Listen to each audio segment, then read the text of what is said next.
അപ്പോൾ നമ്മുടെ ഇന്നത്തെ പണിയെന്ന് പറയുന്നത് ബ്രേക്ക് ലൈറ്റ് ഒരെണ്ണം നൈസായിട്ട് അടിച്ച് പോയിരിക്കുകയാണ്. അത് നമുക്കങ്ങനെ വീട്ടിലിട്ട് മാറാം എന്നുള്ളത് നോക്കാം. ലെഫ്റ്റ് സൈഡിലത്തെ ബ്രേക്ക് ലൈറ്റാണ് പോയിരിക്കുന്നത്. പാർക്ക് വർക്കിംഗ് ആണ്. ബ്രേക്കിൻ്റെ ഫിലമെൻറ്റ് മാത്രം അടിച്ചങ്ങ് പോയി. അപ്പോൾ നമുക്കത് പണിയാം. ടെയിൽ ലാമ്പ് ഇളക്കാനായിട്ട് ഈ കാണുന്ന ഇതും സ്ട്രിപ്പ് ചെയ്ത് മാറ്റണം. അതുപോലെ തന്നെ ഇവിടെ ഒരു റൗണ്ട് ക്യാപ്പ് വരും. എനിക്കതില്ല, അന്ന് ഇളക്കിയ സമയത്ത് എന്തോ മിസ്സായതാണ്. അപ്പോൾ ഇത് രണ്ടും ഇതിനകത്ത് 10-ൻ്റെ ബോൾട്ടാണ് വരുന്നത്. അത് നമുക്ക് പൈപ്പ് സ്പാനറോ അല്ലെങ്കിൽ ബോക്സ് ടൈപ്പുള്ള ടണ്ണ് വെച്ച് ഇളക്കേണ്ടി വരും. ഞാൻ ഇളക്കിടയ്ക്ക് യൂസ് ചെയ്യുന്നത് 10mm റാച്ചറ്റ് സെറ്റാണ് യൂസ് ചെയ്യുന്നത്. ബിറ്റ് ലോങ് ബിറ്റാണ് യൂസ് ചെയ്യുന്നത്. അപ്പോൾ പിന്നെ ഇത് കണക്കത്തെ പൈപ്പും യൂസ് ചെയ്യാം. പൈപ്പ് എന്ന് വെച്ച് കഴിഞ്ഞാൽ ഉദ്ദേശിച്ചതെന്ന് വെച്ച് കഴിഞ്ഞാൽ നമ്മുടെ സ്പാർക്കിളൊക്കെ ഇളക്കുന്ന ടൈപ്പ് കണ്ടിട്ടില്ലേ, 16ഉം 12ഉം വരുന്നത്. അതുപോലെ തന്നെ 11ഉം 10ഉം വരുന്ന ലോങ് ബിറ്റ് ഉണ്ട്, പൈപ്പ് ടൈപ്പ്, അതും യൂസ് ചെയ്യാം. അപ്പോൾ എൻ്റെ ഇതാണ് നിലവിലുള്ളത്. അപ്പോൾ ഇത് വെച്ച് ഞാൻ ഇളക്കിയെടുക്കാൻ പോവുകയാണ്. റിമൂവ് ആക്കാനായിട്ട് നമ്മുടെ ബിറ്റ് അതിനകത്തോട്ട് ഇൻസെർട്ട് ചെയ്ത് കൊടുക്കുന്നു. ജസ്റ്റ് ഇങ്ങനെ റൊട്ടേറ്റ് ചെയ്താൽ മതി. ഇതിപ്പോൾ ഞാൻ ലൂസാക്കി വെച്ചേക്കുന്നതാണ്. പിന്നെ ശ്രദ്ധിക്കേണ്ട ഒരു കാര്യം, ഫുള്ള് ഇളക്കിയെടുത്തതിന് ശേഷം ഇതിനകത്തൊരു ഗ്യാപ്പുണ്ട്. ഗ്യാപ്പിനകത്തോട്ട് ഈ നട്ട് പോയി കഴിഞ്ഞാൽ നമുക്ക് നട്ട് തിരിച്ചെടുക്കാൻ പറ്റില്ല. അങ്ങനെ ഒരു പണി ഇവിടെ കിടപ്പുണ്ട്. അതുകൊണ്ട് ഇത് സൂക്ഷിച്ച് വേണം ഇളക്കിയെടുക്കാനായിട്ട്.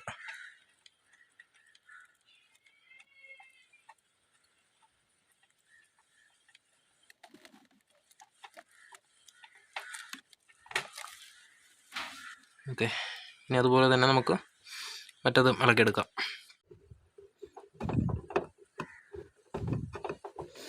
റിപ്പീറ്റ്, ആ നട്ട് അതിനകത്ത് പോയി കഴിഞ്ഞാൽ നല്ല പാടാണ് തിരിച്ചെടുക്കാനായിട്ട്. അപ്പോൾ അതുകൊണ്ട് സൂക്ഷിച്ച് വേണം ഇളക്കിയെടുക്കാനായിട്ട്.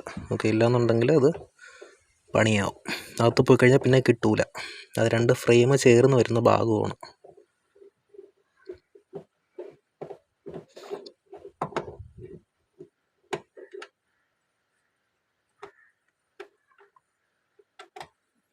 ഓക്കെ, ഇളക്കിയെടുത്തു. ഞാൻ പറഞ്ഞത് ഇത് ഈ കാണുന്ന ഇതിനകത്ത് പോകരുത്. അതിനകത്ത് പോയി കഴിഞ്ഞാൽ പണിയാണ്, നമുക്ക് എടുക്കാൻ പറ്റില്ല. അത് നേരെ താഴെ ആയിരിക്കും പോകുന്നത്. താഴെ പോയി കഴിഞ്ഞാൽ അവിടെ കിടന്നോളും. പിന്നെ ഇളക്കിയെടുക്കാനൊന്നിനും പറ്റത്തൊന്നുമില്ല. പിന്നെ ഇതിലിട്ട് അടിച്ച് പിടിച്ചൊന്നും വലിക്കരുത്. കാരണം ഇവിടെ ഒരു ലോക്ക് വരുന്നുണ്ട്. ആ ലോക്ക് പൊട്ടിക്കഴിഞ്ഞാൽ പണിയാവും. അതുപോലെ തന്നെ ഇത് ഇട്ട് അടിക്കുന്ന സമയത്ത് ഇതിൽ കൊണ്ട് പെയിൻറ്റോ എന്തെങ്കിലും പോയി കഴിഞ്ഞാൽ അത് തുരുമ്പെടുക്കാൻ സാധ്യതയുണ്ട്. നേരത്തെ ഞാൻ പറഞ്ഞൊരു വീഡിയോക്കകത്ത് ഉണ്ടായിരുന്നു. അതുകൊണ്ട് ഞാൻ വീണ്ടും കാണിക്കുന്നില്ല. ഇവിടുത്തെ ലോക്ക് ഞാൻ കാണിച്ചു തരാം. ജസ്റ്റ് ഇത് മുകളിലോട്ടൊന്ന് തപ്പി ചെയ്യുന്നു. അതൊക്കെ ഇനി കുക്കിങ് എടുക്കുന്നു. ഓക്കെ അല്ല, വലിച്ചിങ് എടുക്കുന്നു. ഓക്കെ, ഇത്രയേ ഉള്ളൂ. കണ്ടോ, ഈ കാണുന്ന ഈ റിംഗ് ലോക്കാണ് പറഞ്ഞത്. ഇത് വന്ന് ഇൻസെർട്ട് ആവുന്നത് ഇതിനകത്താണ്. അപ്പോൾ നമ്മളിത് ഇട്ട് അടിക്കുകയൊക്കെ ചെയ്ത് കഴിഞ്ഞാൽ ഒന്നെങ്കിൽ ഇവിടം കൊണ്ട് ഈ സാധനം പൊട്ടും, ഇല്ലയെന്നുണ്ടെങ്കിൽ ഇത് പൊട്ടും. ഇത് പൊട്ടിക്കഴിഞ്ഞാൽ പിന്നെ ഇത് കിടന്ന് ആട്ടമായിരിക്കും. വെറുതെ നമ്മളായിട്ട് നശിപ്പിക്കണം. അപ്പം ശ്രദ്ധിക്കുക. പല യൂട്യൂബിലും കണ്ടിട്ടുണ്ട് ഇട്ട് അടിച്ചിട്ടാണ് ഇളക്കുന്നത്. അടിക്കേണ്ട ഒരു ആവശ്യമില്ല. ചെറുതായിട്ടൊന്ന് ബാക്കിലോട്ടൊന്ന് പ്രസ് ചെയ്ത് വലിച്ചു കഴിഞ്ഞാൽ സാധനം ഇളകി വന്നോളും. അപ്പോൾ നമുക്കിനി ഈ ബൾബ് ഇളക്കിയെടുക്കാം. ഹോൾഡർ ഇങ്ങനെ ജസ്റ്റ് ഒന്ന് കറക്കി കഴിഞ്ഞാൽ ഹോൾഡർ ഇളകി വന്നോളാം. ഇത് പതുക്കെ ഇങ്ങനെ പൊക്കിയെടുക്കുക. പൊക്കിയെടുക്കുന്ന സമയത്ത് ഫിലമെൻറ്റ് പോയിട്ടുണ്ട്. അപ്പം ബൾബ് ഒരു കറുത്ത കളറായിട്ട് കാണാൻ പറ്റും. ഇതാണ് പുതിയ ബൾബ്. അപ്പോൾ നിങ്ങൾക്ക് കാണുമ്പോൾ മനസ്സിലാവും രണ്ടിൻ്റെ കളർ. ഇത് അല്പം ഡാർക്ക് ആയിരിക്കും. ഫിലമെൻറ്റോ അല്ലെങ്കിൽ അതിനകത്ത് എന്തെങ്കിലും പോയിട്ടുണ്ടെങ്കിൽ ഇത് അല്പം ഈ ബൾബിൻ്റെ ഇൻസൈഡ് ഡാർക്ക് ആയിരിക്കും. ഇത് കണ്ടോ, നല്ല ക്ലിസ്റ്റർ ക്ലിയർ ആണ്. ഓക്കെ, ബൾബ് ജസ്റ്റ് ഇളക്കി എടുക്കുക. ഓക്കെ, ബൾബ് പോയി. ഈ ബൾബ് ഷോറൂമിൽ ചോദിച്ചപ്പോൾ അവർ പറഞ്ഞ വില ഒന്നിന് 67 രൂപയാണ്. ഇത് വരുന്നത് കമ്പനി KHA എന്നൊരു സാധനമാണ്. ആദ്യമായിട്ടാണ് കേൾക്കുന്നത് കേട്ടോ. ഞാൻ വെളിയിൽ നിന്ന് വാങ്ങിച്ചു ഓസ്രം. ഇത് 2 എണ്ണം ഞാൻ വാങ്ങിച്ചു. ഒന്നിൻ്റെ വില 15ആണ്. ഓക്കെ, അപ്പം 15 രൂപ കൊടുത്തു കഴിഞ്ഞാൽ നമുക്ക് തന്നെ സ്വയമേ മാറ്റാം. പിന്നെ ടൂൾ കിറ്റ് വേണമെന്നേ ഉള്ളൂ. അപ്പം നമുക്കിത് പുതിയ ബൾബ്, ഓക്കെ, പുതിയ ബൾബ് ഇതിൻ്റെ ഉള്ളിൽ ഇൻസേർട്ട് ചെയ്ത് ജസ്റ്റ് ക്ലോക്ക് വൈസ് കറക്കി കഴിഞ്ഞാൽ ബൾബ് ലോക്കാവും. ആൻറ്റി ക്ലോക്ക് വൈസിൽ കറക്കി കഴിഞ്ഞാൽ ബൾബ് അൺലോക്കാവും. നമുക്ക് ഇളക്കിയെടുക്കാം. ഓക്കെ, ആൻറ്റി ക്ലോക്ക് വൈസിൽ ഇളക്കിയെടുത്തു. ഇട്ട് ക്ലോക്ക് വൈസിൽ ജസ്റ്റ് പ്രസ് ചെയ്ത് കറക്കി കഴിഞ്ഞാൽ ലോക്ക് ആയിക്കോളും. ഇനി നമുക്ക് ഇടുന്നതിന് മുന്നേ ബൾബ് വർക്കിംഗ് ആണോ അല്ലയോ നോക്കണം. ആദ്യം പാർക്ക് ലൈറ്റ് ഓൺ ആക്കി നോക്കുക. അത് ഫയർ ചെയ്യുന്നുണ്ട്. നെക്സ്റ്റ് നമുക്കിനി ബ്രേക്ക് ലൈറ്റ് ചവിട്ടി നോക്കാം. അപ്പം എന്തെങ്കിലും വെളിച്ചം കൂടുതലായിട്ട് കത്തി. അപ്പോൾ നമുക്ക് ബൾബ് ഇനി തിരിച്ച് അതിനകത്തോട്ട് ഹോൾഡർ അങ്ങിടാം.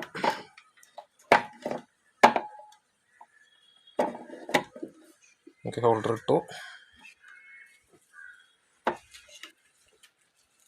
കറക്കി കഴിഞ്ഞാൽ ജസ്റ്റ് ഒന്ന് റൊട്ടേറ്റ് ചെയ്ത് കഴിഞ്ഞാൽ ലോക്കാവും. എന്നിട്ട് ഒരു കാര്യം കൂടി കാണിച്ചു തരാം. ഈ കാണുന്ന 2 ഹോൾ വഴിയാണ് നമ്മുടെ ഈ ബോൾട്ട് ഓർ നട്ട് ഇതിൻ്റെ അകത്തോട്ട് പോകുന്നത്. ഇതിലാണ് നമ്മൾ നട്ടിട്ട് ടൈറ്റ് ചെയ്യുന്നത്. ഓക്കെ, അപ്പോൾ ഇത് തിരിച്ച് കയറ്റുന്ന സമയത്ത് ഇവിടെ ഒന്നും സ്ക്രാച്ചായി പെയിൻറ്റ് പോകാത്ത രീതിയിൽ വേണം ചെയ്യാനായിട്ട്. ഐ റിപ്പീറ്റ്, പെയിൻറ്റ് പോയി കഴിഞ്ഞാൽ ഞാൻ എപ്പോഴും പറയുന്ന പോലെ തുരുമ്പെടുക്കും, പ്രത്യേകിച്ച് നമ്മുടെ ടാറ്റ ആയതുകൊണ്ട്. അപ്പോൾ നമുക്കിനി തിരിച്ച് റീഫിക്സ് ചെയ്യാം. റീഫിക്സ് ചെയ്യുമ്പോഴത്തേക്കും ജസ്റ്റ് ഇത് എടുക്കുക, വയ്ക്കുന്നതിന് മുന്നേ ഞാൻ നേരത്തെ ഒരു ലോക്ക് കാണിച്ചു തന്നില്ലേ, ഈ കാണുന്നതാണ് ലോക്ക്. ഇവിടെയും ലോക്കുണ്ട്. അപ്പോൾ നമ്മൾ തിരിച്ചിടുന്ന സമയത്ത് ഇതിനകത്തോട്ട് പതുക്കെ കയറ്റിന് ശേഷം ആ ലോക്കിലേക്ക് ഇടണം. ആ ലോക്കിൻ്റെ ഹോൾഡറിലേക്ക് പതുക്കെ തള്ളി കയറ്റിയാൽ മാത്രമേ പ്രോപ്പറായിട്ട് ഈ സാധനം ഫിക്സ് ആയിട്ടിരിക്കത്തുള്ളൂ. ഓക്കെ, എന്നിട്ടിത് മുകളിലോട്ട് താഴ്ത്തുനിന്ന് പൊക്കി നോക്കുക. പൊക്കി നോക്കിയിട്ട് അത് വേറെ പ്രശ്നമൊന്നുമില്ല, ഓക്കെ ആയിട്ടിരിക്കുന്നുണ്ടെങ്കിൽ ഇവിടുത്തെ ലോക്ക് കറക്റ്റായി. പിന്നെ പറഞ്ഞ പോലെ നേരത്തെ യൂട്യൂബിലെ വീഡിയോയിൽ കാണുന്ന പോലെ അടിച്ച് കയറ്റിയിട്ടുള്ളരുത്, ലോക്ക് പൊട്ടും, ഭാഗ്യമുണ്ടെങ്കിൽ ഈ സാധനം പൊട്ടും. അപ്പം നമുക്കിനി അത് തിരിച്ച് ഫിക്സ് ചെയ്ത് വെക്കാം. ഇനി ഒരു ചെറിയ ടിപ്പും കൂടെ പറഞ്ഞു തരാം. പലർക്കും അഭിമുഖീകരിക്കുന്നൊരു പ്രശ്നമായിരിക്കും ഈ ഭാഗത്തെ പാനൽ ഗ്യാപ്പ്, ഇതുമായിട്ടുള്ള ഗ്യാപ്പ്.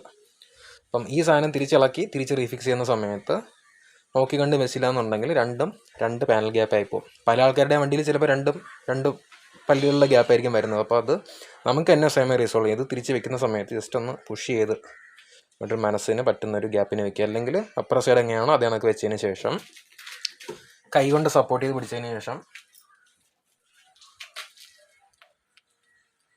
നമ്മൾ ആദ്യത്തെ ആ ഒരു നട്ട് ഓർ ബോൾട്ട്, ഇതിനെ ശരിക്കും നട്ട് ആൻഡ് ബോൾട്ട് എന്നാണ് പറയുന്നത്, തെറ്റായി പോവും. അപ്പം ഇതെന്താണെന്നുള്ളത് നിങ്ങൾ തന്നെ ഊഹിച്ചെടുക്കുക. ബോൾട്ടായിരിക്കും എന്ന് ഞാൻ വിശ്വസിക്കുന്നു. അപ്പം അത് മുകളിലത്തെ 2 ഉണ്ടായിരുന്നു, അത് മുകളിലത്തെ അതിലിട്ടങ്ങ് ടൈറ്റ് ചെയ്യുക. ടൈറ്റ് ചെയ്തെന്ന് വെച്ച് കഴിഞ്ഞാൽ ഓവറായിട്ട് ടൈറ്റ് ചെയ്ത് പറയരുത്. നമ്മളെങ്ങനെയാണ് ഇളക്കിയെടുത്തത് അതുപോലെ തന്നെയാണ് തിരിച്ച് ടൈറ്റ് ചെയ്യുന്നത്. അപ്പോൾ എന്ത് കഴിഞ്ഞാൽ നമുക്കത് പാനൽ ഗ്യാപ്പ് ഇല്ലാത്ത രീതിയിൽ തന്നെ ആദ്യത്തെ നട്ടിട്ട് കഴിഞ്ഞു. രണ്ടാമത്തെ നട്ടിടാം. അപ്പോൾ നിങ്ങളുടെ വണ്ടിയിൽ ഇത് കണക്ക് ആ ഒരു പാനൽ ഗ്യാപ്പ് നിങ്ങൾക്ക് കൂടുതലായിട്ട് തോന്നിയാണെന്നുണ്ടെങ്കിൽ ആ 2 നട്ടും അല്ലെങ്കിൽ ആ 2 ബോൾട്ടും ജസ്റ്റ് ലൂസാക്കിയിട്ട് കൈ കൊണ്ടൊന്ന് പ്രസ് ചെയ്ത് പിടിച്ചതിന് ശേഷം ടൈറ്റ് ചെയ്ത് കൊടുത്തു കഴിഞ്ഞാൽ നിങ്ങൾക്ക് ആ പാനൽ ഗ്യാപ്പ് ഒഴിവാക്കിയെടുക്കാൻ പറ്റും.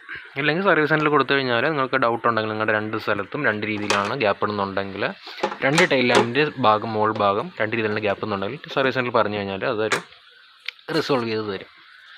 ഓക്കെ, ഇത് നമുക്ക് തന്നെ വീട്ടിൽ ചെയ്യാൻ പറ്റുന്നതാണ്, സർവീസ് സെൻറ്ററിലും ചെയ്യാം.